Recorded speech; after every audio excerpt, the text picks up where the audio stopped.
हरे कृष्णा। अब अगले 3 श्लोकों में भगवान हमें यज्ञ के बारे में बताएंगे। तो 17वें अध्याय का 11वां श्लोक हम शुरू कर रहे हैं, 17.11। भगवान कह रहे हैं, यज्ञों में वही यज्ञ सात्विक है जो शास्त्र के निर्देशानुसार किया जाता है। यानी हर यज्ञ जिस तरह से किया जाए, इसके बारे में हमारे जो शास्त्र हैं, आध्यात्मिक पुस्तकें हैं, उनमें लिखा है कि कैसे यज्ञ करने चाहिए। वैसे हम हमेशा चर्चा कर चुके हैं कि कलयुग का जो यज्ञ है वो है हरि नाम जप करना। उसमें कोई बहुत ज्यादा विधि विधान नहीं है। वैसे अगर आप उस यज्ञ को यानी हरि नाम को मेरे से पूछें, जो जितना मैंने समझा है बेस्ट क्या होता है, या तो मंदिर में भक्तों के समक्ष बैठकर जप करना, या फिर घर में भी अगर हैं तो नहा धो के बैठ के तुलसी महारानी के पास या मंदिर के पास जप करना, ये सबसे अच्छा है। जप करते वक्त मुंह से उसको ध्यान से बोले और कान से ध्यान से सुने।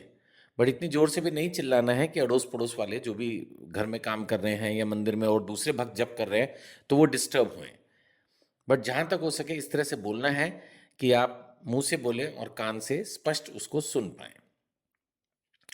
अगर हम उस यज्ञ की भी बात करें जो नॉर्मली माना जाता है, जिसमें अग्नि में आहुति दी जाती है, तो उसको भी अगर हम कर रहे हैं तो जो शास्त्र के निर्देश हैं उसके अनुसार कर्तव्य समझकर, उन लोगों के द्वारा कर्तव्य समझकर करें कि करना है यज्ञ, है ना।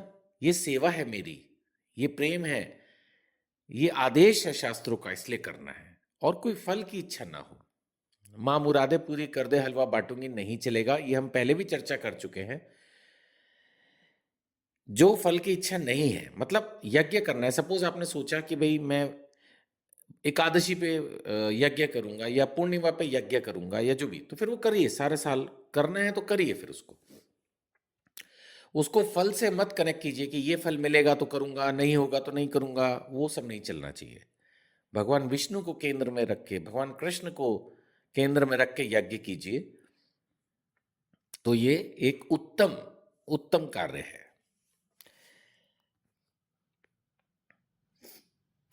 अब हम चल रहे हैं 12वें श्लोक पर। भगवान कह रहे हैं, लेकिन अगर आप एक यज्ञ कर रहे हो जो किसी भौतिक लाभ के लिए है ना, किसी ने आपको बता दिया ये यज्ञ करो और ऐसा करने से व्यापार तेज चलेगा, सरकारी नौकरी लग जाएगी, कुछ भी भौतिक लाभ, या गर्ववश बहुत बड़ा यज्ञ आयोजन किया है, 20, 50, 100, 200 लोगों को बुलाया है, बढ़िया उनके लिए खाने वाने के इंतजाम किए हैं, किसी को कोई दिक्कत ना हो उसके ऊपर पूरा फोकस है, तो इसका मतलब आपका यज्ञ भगवान की प्रसन्नता के लिए तो हो ही नहीं रहा, भगवान की सेवा के लिए तो हो ही नहीं रहा। ये तो आपने एक एक्टिविटी की जस्ट लोगों को अपने आप से जोड़ने के लिए। कुछ लोग करते हैं ना, घर में पूजा वगैरह रख लेते हैं, तो कई लोगों को इनवाइट करने से फिर वो ये सोच के कि चल यार पूजा है चले ही जाते हैं, तो इसी बहाने वो उसके घर जाते हैं। जब घर जाएंगे तो फिर आपस में संबंध बनेंगे। कई बार लोग इसमें भी बिजनेस देख लेते हैं कि किस तरह से लोगों से रिलेशनशिप इस्टेब्लिश करें जिससे फिर बिजनेस होए। तो ये नहीं माना जाएगा। बेकार नहीं है, वो पाप नहीं है, लेकिन एटलीस्ट फिर वो राजसी श्रेणी में चला गया। तो भगवान ने ये कहा है, भरत श्रेष्ठ, यदि यज्ञ किसी भौतिक लाभ के लिए या गर्ववश किया जाता है तो उसे राजसी मानो। अब तामसी भी सुन लो। उसको तो भगवान ने ऑलमोस्ट थोड़ा क्रिटिसाइज ही कर दिया कि इस तरह से नहीं चलेगा। भगवान कह रहे हैं, जो यज्ञ शास्त्र के निर्देशों की अवहेलना करके अपनी मर्जी से कुछ भी कर रहे हैं, शास्त्र में क्या लिखा है क्या नहीं, ना उसको जानना, ना उस जानने वाले को इनवाइट करना, जो समझ में आ रहा है खुद ही कर रहे हैं। जो यज्ञ शास्त्र के निर्देशों की अवहेलना करके प्रसाद वितरण किए बिना, अब यज्ञ कर रहे हैं तो प्रसाद वितरण करना होगा। ये छोटी सी बात है, इसको हमेशा समझना होगा। घर में कोई भी पूजा पाठ हो, बाद में थोड़ा प्रसाद वितरण करें, चाहे 2-2 बूंदी लोगों के हाथ में रखें, एक एक पताशा हाथ में रखें। कई लोगों को मैंने देखा एक एक केला बांटते हैं, कुछ भी करें, बट प्रसाद वितरण जरूरी है ना। ये नहीं कह रहा कि आप उनको बैठकर जो है वो सबको 5 तरह के भोजन करवाइए, वो करवाओ तो और अच्छा है, वो करवाओ तो और अच्छा है। मेरे से पूछो आप, प्रसाद प्रॉपर, मैं तो कहूँगा प्रोग्राम है तो लंच प्रसादम पूरा खिलवाओ आप उनको। प्रसाद वितरण किए बिना, वैदिक मंत्रों का उच्चारण किए बिना, वो तो फिर उसमें भी आ गया ना कि विधि नहीं, आप शास्त्रों की फॉलो करें, तो वैदिक मंत्रों का उच्चारण प्रॉपर करिए। फिर पुरोहित को दक्षिणा दिए बिना, जिसको बुलाया उसको तो आप दक्षिणा देंगे ही।